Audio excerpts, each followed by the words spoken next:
Bonjour et bienvenue dans l'Hebdo, le condensé de l'actualité de la semaine. Une semaine avant tout sociale avec cette journée d'action contre la réforme des retraites du 7 mars. Le rassemblement de La Roche-sur-Yon à 14h30 aurait mobilisé 9500 manifestants selon la police. Parti du boulevard Sully, le cortège a rallié le rond-point des Flâneries pour bloquer la circulation poids lourd. Notre journaliste Colline Davy était sur place. Nous sommes à La Roche-sur-Yon pour cette 6e journée de mobilisation où il y a, comme vous le voyez derrière nous, beaucoup de monde. C'était l'objectif, c'est réussi du coup? Objectif réussi, comme ce qu'on pouvait l'attendre pour la journée du 7 qui était bien annoncée à l'avance. Et avec toutes les manifs précédentes, c'est pas étonnant, la colère monte encore. La colère monte de plus en plus au fil des jours et des semaines. C'était l'objectif de la journée, on l'a dit, comment on fait pour que le mouvement continue, pour que les gens continuent de venir? C'est toujours pareil, c'est d'être sur le terrain, tracter, discuter avec les gens, leur expliquer l'histoire de la réforme des retraites, tout ce qu'on perd en fait, tout ce qu'on perd, que ce soit pour la femme ou que ce soit pour tout le monde du travail en fait. 2 ans de plus et il n'y a pas photo, la colère monte et en plus avec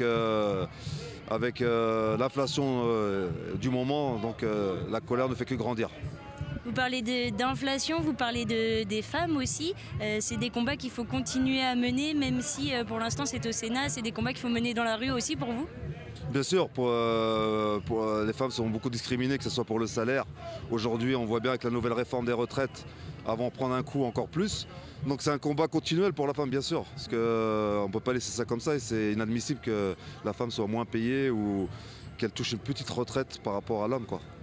Alors pour aller un peu plus loin, là il y a beaucoup de monde. Est-ce que c'est un mouvement qui est amené encore à durer ou est-ce que vous espérez qu'avec le nombre qu'il y a aujourd'hui, ça suffira? On sait qu'il y a encore des gens, il y a encore des salariés, même il y a encore des gens qui hésitent encore, qui n'ont jamais encore manifesté. On les invite à venir, bien sûr. On les accompagne et on rentre dans le dur, en fait. Là, on va aller de plus en plus fort et pour faire plier le gouvernement et le faire comprendre que cette réforme-là, personne n'en veut. Donc oui, il faut continuer à durcir. Alors il faut continuer. En tout cas, aujourd'hui, c'est la plus grosse mobilisation ici à La Roche-sur-Yon depuis le début. 3 autres manifestations se déroulaient en Vendée ce mardi. Challans avec près d'1 millier de personnes, Fontenay-le-Comte 1300 environ et les Sables d'Olonne 500 personnes. Nous étions présents à chacun de ces rendez-vous et nous vous donnons la parole. Je suis par ma présence dans ce mécontentement qui devient une généralité en France. Je pense qu'il est temps, c'est le jour J, c'est le grand jour pour qu'on puisse vraiment mettre un grand coup à tout ce qui se passe dans notre pays. On est là pour défendre nos droits, défendre ce dont les anciennes générations se sont battues pour. Comme on le voit ici, il n'y a pas beaucoup de jeunes et on s'est dit que comme on n'avait pas cours, c'était l'occasion, on est au courant que voilà, ça va avoir des répercussions sur nous aussi. C'est peut-être pas spécialement pour ma génération, mais c'est aussi celle pour nos enfants. Donc je trouve que si aujourd'hui nous ne sommes pas là aujourd'hui pour manifester, il faut penser à tout ce qui est génération d'après. C'est tout à fait normal d'être là aujourd'hui. Moi je suis retraité, mais quand je vois des jeunes qui vont travailler jusqu'à 64 ans, je trouve ça inadmissible. Un jour ça sera peut-être 70 ans. À cette allure-là on va aller loin. Le gars il va sortir de l'entreprise, il va aller au cimetière. Mais c'est incroyable. Mais au cœur des débats sur le recul de l'âge de départ à la retraite, la pénibilité au travail et les carrières longues, des notions loin d'être abstraites dans le domaine des travaux publics. Agathe Poulet s'est rendue à Aizenay avec l'entreprise Avrit pour en avoir un exemple. En seulement une semaine, Jean-René et Emeric vont créer une voirie pour une future construction. Ce matin-là, les ouvriers protègent les tuyaux sous un temps clément, ce qui n'est pas toujours le cas. Déjà l'hiver, faut supporter l'humidité, le froid, tout ça. Puis c'est vrai que l'été aussi, c'est vrai que les étés sont de plus en plus chauds, donc c'est quand même assez pénible. Dans les petites entreprises comme on est amené aussi à descendre dans les tranchées. En fait, on est conducteur d'engin, mais aussi on fait la pose des tuyaux, on fait tout ce qui est à faire au sol également. Au-delà de l'adaptation au climat, il s'agit avant tout d'un métier physique qui peut se faire ressentir malgré l'évolution des conditions de travail dans le domaine des travaux publics. Au bout d'un certain nombre d'années, on commence à le ressentir, le cœur nous le fait ressentir. Bon, c'est vrai qu'aujourd'hui, il y a une évolution, il y a beaucoup plus de matériel qu'il y avait autrefois. C'est un peu moins pénible quand même qu'à une époque. Et quand on arrive à plus de 50 ans, ça commence à se faire ressentir. Le soir, physiquement, on est un petit peu rincé, quoi. Dans le métier depuis plus de 30 ans, Jean-René a conscience des risques sur sa santé physique sur le long terme. À 53 ans, il n'est pas certain pour lui d'attendre la retraite à 64 ans si la réforme est adoptée. Je pense que dans un métier comme le nôtre, il serait préférable d'avoir une retraite plus tôt. Dans notre métier, arriver à 60 ans, déjà, je pense que c'est déjà bien. Physiquement parlant, c'est déjà beaucoup. J'ai démarré, j'avais 16 ans, donc je pense que 11 ans, ça va être long. Physiquement, je ne sais pas si je tiendrai, quoi. Quant à Aymeric, il exerce ce métier depuis plus de 15 ans. Il comprend l'inquiétude face à la réforme des retraites dans la filière du bâtiment. Je comprends les plus anciens qu'au bout d'un moment, ça peut jouer sur leur santé et sur les maux de dos, comme disait mon patron. Et il faut prendre soin des plus anciens, quoi, parce que déjà qu'on on trouve pas le personnel qu'on voudrait, donc voilà. Un personnel qui manque à l'appel face aux contraintes physiques de ce métier.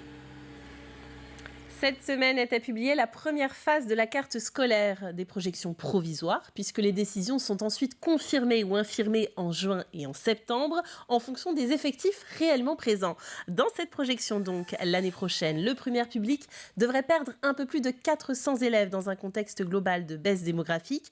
Il y aurait donc 15 enseignants en moins sur l'ensemble du département.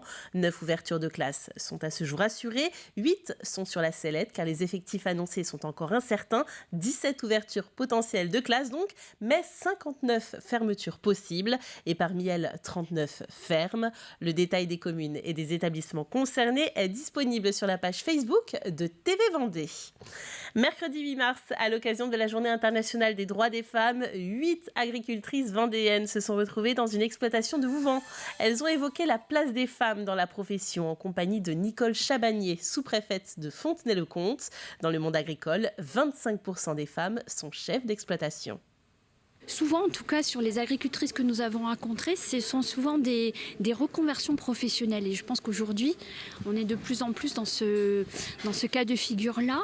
Donc c'est intéressant. Et ce que je retiens, c'est que ces femmes peuvent concilier leur vie familiale, peut-être davantage que dans leur première carrière professionnelle. Et c'est ça qui est intéressant aussi, je trouve, de pouvoir concilier la vie familiale et la vie professionnelle. La difficile conciliation de vie de famille et vie professionnelle, plus encore dans la pratique de sport de haut niveau. La navigatrice Clarisse Kremer en a fait les frais. Un mois après cette affaire qui met en lumière la question de la maternité dans le monde de la voile, le Vendée Globe a annoncé la mise en place d'un comité de réflexion sur le sujet.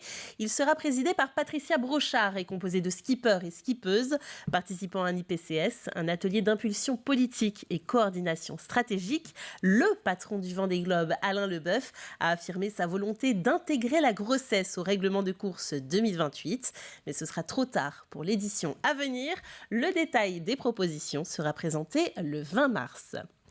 Denis Van Winberg en est lui aux présentations. Le Belge installé au Sable d'Olonne a dévoilé cette semaine son sponsor qui l'accompagnera pour le Vendée Globe en 2024. Il s'agit de l'Etheren Group, une société d'investissement, un gros sponsor qui pourrait faire de Van Winberg le premier Belge à boucler un Vendée Globe. En attendant le départ le 10 novembre 2024, place à la définition de quelques objectifs. Je suis très content parce que en fait, c'est un bateau que j'ai racheté en 2018. C'est l'ancien bateau de Nordorfa qui avait fait le Vendée Globe en 2016. C'est un bateau qui a vraiment été construit pour le Vendée Globe. Nordorfa, il avait déjà fait 2 autres Vendée Globe avant.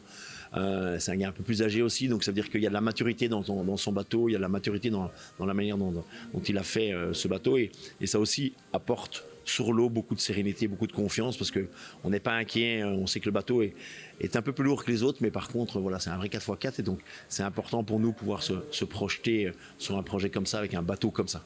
Allez, sport toujours, mais cyclisme, avec la présentation d'une toute nouvelle course, la Route Vendéenne. La première édition est prévue du 9 au 11 juin prochain. Il s'agit d'une course en 4 étapes sur 3 jours, réservée aux élites hommes. Au programme 2 contre-la-montre à Moutier-les-Maufaits et Chantonnay. 2 étapes sont également prévues entre Moutier et Fontenay-le-Comte et Chantonnay et Mortagne-sur-Sèvre. Les organisateurs entendent bien pérenniser l'événement pour les prochaines années. On est au calendrier national fédéral, donc c'est des épreuves qui sont ouvertes à l'élite masculin avec des équipes de 3, avec des équipes de 6, avec 3 à l'encadrement, qu'on accueillera au nombre de 22. Aujourd'hui, on s'est fixé cette barrière à 22 équipes. On a quand même pas mal de demandes, compte tenu qu'on est fixé à 10 jours une dizaine de jours des championnats de France. Donc ça suscite des vocations, mais bon, on ne pourra pas prendre tout le monde. Allez, on passe maintenant à une page culture. Il se tient actuellement à Mouilleron-le-Captif l'exposition Artistes pour l'espoir. Les œuvres en métal de Jean-Marie Quillage y ont attiré notre attention et c'est dans son surprenant atelier végétal à Esnay que nous l'avons retrouvé. La nature et ses voyages avec des peuples du bout du monde sont sa source d'inspiration. Grégoire de Châtillon l'a rencontré. Une jungle où se cachent des créatures fantastiques. Un voyage aux allures tropicales entre végétal et métal, de la ferraille qui devient tribale. Jean-Marie Quillage, c'est son nom, récupère de la ferraille pour en faire des sculptures. Ici, un enfant tribal d'Amazonie en création, naviguant sur sa pirogue. C'est plutôt tribal, c'est un peu la nature, c'est le côté sauvage aussi. Des rencontres en fait, que j'ai faites. Des voyages, des rencontres comme inspiration, avec bien souvent comme destination le Kenya et la Tanzanie à la découverte du peuple Maasai. Donc là, on a une femme Maasai avec une poitrine généreuse et finalement qui porte sur sa tête un panier rempli de victuailles. Voilà, c'est comme ça que ça se passe dans ces pays. Un dépaysement total dans cette oasis située à Esnay, grâce à cette alliance entre le végétal et le métal. Mes sculptures sont forcément avec un lien botanique autour. J'ai nommé mon concept en fait du végétal au métal, c'est-à-dire que le végétal et le métal, pour moi il y a une symbiose. Le métal seul, c'est un peu dur, mais si on le mélange avec de la verdure, il y a une espèce de symbiose et ça adoucit un petit peu l'ensemble. Et je pense que ce que je crée, c'est côté nature, en ferraille, se mélange très bien dans la nature. Les sculptures ethniques de Jean-Marie Quillage sont visibles dans le cadre de l'exposition Artistes pour l'espoir à Mouilleron-le-Captif jusqu'au dimanche 12 mars. Voilà, cette exposition Artistes pour l'espoir qui se tient à Mouilleron-le-Captif au foyer rural jusqu'à ce dimanche soir. Courez-y, il y a plus de 200 œuvres à découvrir. On passe maintenant à la présentation officielle du programme du Printemps du Livre de Montaigu, 33e édition. Le festival accueillera plus de 200 auteurs, parmi lesquels Oxmo Puccino, Bernard Werber, Virginie Grimaldi, Michel Bussy ou encore, plus surprenant, Renan Luce. Le président de cette édition est Étienne de Montetti, qui a notamment reçu le Grand Prix du roman de l'Académie française en 2020 avec son livre La Grande Épreuve. On vous met l'eau à la bouche. Nous, on a fait le choix d'être généraliste. Donc, il y a de la BD, il y a de l'histoire, il y a du roman, voilà. On parle de tout. Les écrivains qui viennent, ils sont tous de qualité. Ils peuvent être locaux, ils peuvent être nationaux. On a même 2 écrivains étrangers cette année qui viennent. Donc, on en est très contents. Il y a des animations autour d'eux. Et ce qui compte, c'est la qualité et la diversité des parcours qui sont là. Voilà, on va retrouver sur la BD, on va retrouver sur la jeunesse, on va retrouver beaucoup de sujets comme ça. Voilà, et puisque vous brûlez maintenant de vous y rendre, rendez-vous donc pour le Printemps du Livre de Montaigu du 24 au 26 mars. On se quitte avec les premières images du nouveau spectacle du Puy du Fou, Le Mime et l'Étoile.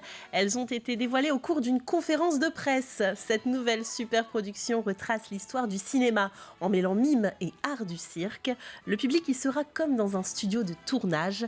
Le Puy du Fou a investi plus de 20 millions d'euros dans ce spectacle et il pourra accueillir 2000 spectateurs en simultané. Ce sera à découvrir dès l'ouverture du parc qui se déroulera donc le 8 avril. Il est temps de refermer cet hebdo de la semaine. Merci d'avoir été avec nous. Le retour de l'actualité, vous le savez, c'est comme toujours à partir de lundi matin, 7h, de 7h à 9h. Vous retrouvez donc votre matinale et ce sera en compagnie de Caroline Tronche. Sur ce, passez un très bon week-end et à bientôt sur TV Vendée.